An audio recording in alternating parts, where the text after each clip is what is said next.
J'espère que vous avez passé une bonne journée et que vous êtes prêts pour les nouvelles du soir. Le nouveau bureau de l'Union des radios et télévisions libres du Mali à la primature.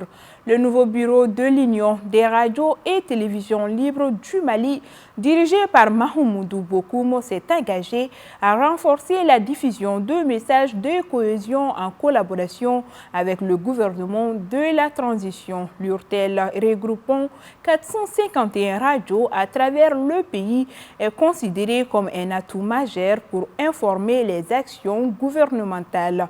Le Premier ministre a exprimé son soutien à cette initiative et a encouragé le bureau à défendre les intérêts des Maliens sur tous les territoires.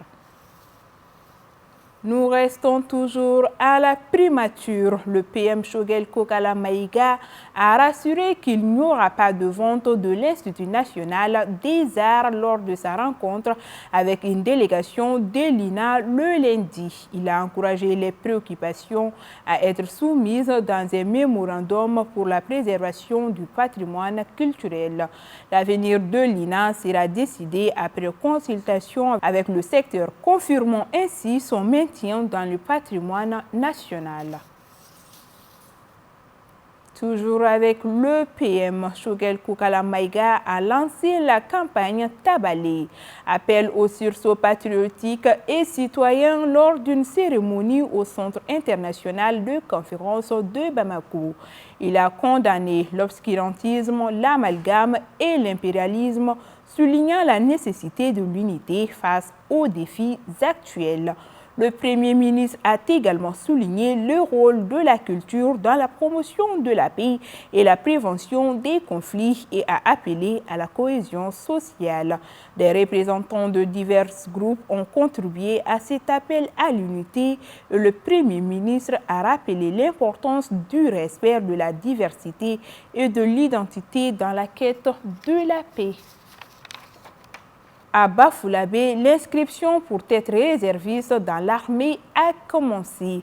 Des leaders politiques du cercle de Bafoulavé, notamment ceux d'Ossou-Bidjanga, ont lancé une initiative pour soutenir les forces armées et de sécurité. Ils ont invité les personnes âgées de 18 à 40 ans à s'inscrire en fournissant leurs coordonnées et une pièce d'identité pour être des réservistes des forces armées maliennes. Les inscriptions ont démarré lundi en ligne sur une plateforme appelée Soutien aux forces de sécurité maliennes. Sur place, cette initiative est présentée comme un acte de patriotisme et de civisme en soutien à l'armée malienne. De Bafoulavé, nous partons à Ségala. 61 bœufs périssent dans une violente tornade. Le 17 dernier, une tornade dévastatrice a frappé Ségala dans le cercle de Caï, entraînant la mort de 61 bœufs et vaches appartenant à un éleveur local. Les autorités communales, villageoises et des experts en élevage se sont rendus sur les lieux pour constater l'étendue des dégâts. Le propriétaire des animaux a exprimé sa reconnaissance envers les autorités et a placé sa foi en Dieu pour surmonter cette tragédie.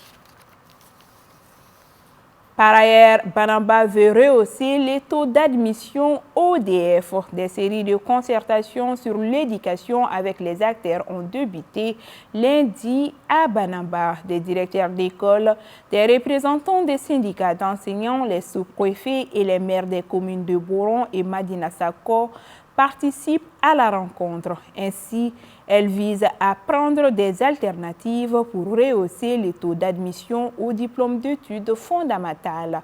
À noter que l'année dernière, les deux communes ont enregistré un mauvais résultat à cet examen.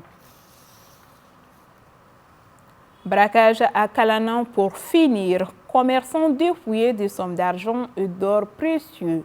Le 17 septembre dernier, deux boutiques à Kalanan dans le cercle de Yanfouila ont été la cible d'un braquage au cours duquel une somme d'argent conséquente et 10 grammes d'or ont été dérobés. Les habitants locaux rapportent que 5 individus armés en moto ont mené cette attaque en tirant des coups de feu en l'air pour intimider.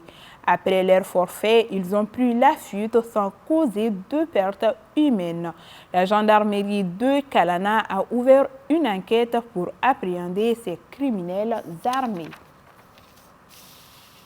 C'est tout pour aujourd'hui. Merci à vous de l'avoir suivi. Demain, vous serez en compagnie d'Alamako Djabate.